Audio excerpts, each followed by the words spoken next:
আর্জেন্টিনাকে 7টা দিতেই পারে। অবশ্যই ব্রাজিল দিবে। ব্রাজিল ফ্যানদের নিয়ে আর কি বলবো, তারা তো 7 আপ খাবে, আর কি খাবে। 38 বছর মেসিকে দেখতেছেন না, এবার 16 বছর মেসিকে দেখবেন।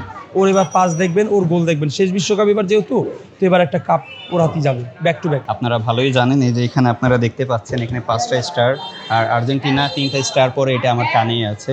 সো এখানে আর বলার কিছু নেই। 2014 সালের যে ওয়ার্ল্ড কাপে তখন তো 7 আপ খাইছে, এবার ফুটিকা খাবে এবার। আমি এই বিশ্বকাপ নিয়ে প্রথমত আশাবাদী হচ্ছে অনেকটুকু ব্রাজিলকে নিয়ে। এরপর আপনি তো বুঝেন ব্রাজিল সাপোর্ট মানে ভিতরে ভিতরে একটু পর্তুগাল সামর্থ্য।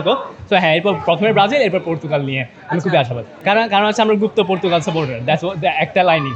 ব্রাজিল নিয়ে কিছু বলার নাই, ওদের শেষ 16 পর্যন্তই ওদের দৌড় এই এতটুকু থাকবে, এরপর আর আশা করি না যাবে।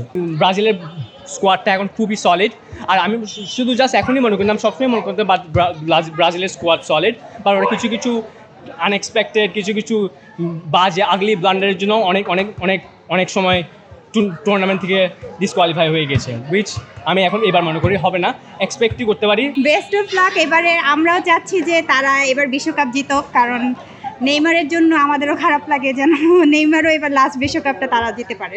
আমি বলবো তারা ভালো খেলে অবশ্যই, কিন্তু ব্রাজিলের ধারে কাছেও নেই, আমি এটাই বলবো। যেহেতু আমি ব্রাজিলের সাপোর্টার, আমি জন্মের পর থেকে ব্রাজিলকে সাপোর্ট করি এবং ব্রাজিলের প্রতি ভালোবাসা সবসময় থাকে। আর্জেন্টিনার সাপোর্টার হয়েছে দেখে কি হয়েছে, আমরা তো গত বছর নিয়েছি, এবার চাচ্ছি যে তারাও একটু নেক, তারাও একটু এনজয় করুক। সবসময় তো 5টা নিয়েই আছে, এবার না হলে 6টা 7 নেক। তাই বলার আসলে কিছু নেই, কাজ ওরা তো ওদের পারফরমেন্স দেখাই দিছে যে they actually they live the trophy, and ওরা বেঁচে থাকতে ওর রিসেন্ট টাইমসে ওদের টিমকে ট্রফি লিভ করতে দেখছে, which we haven't yet, so there's nothing we can tell them.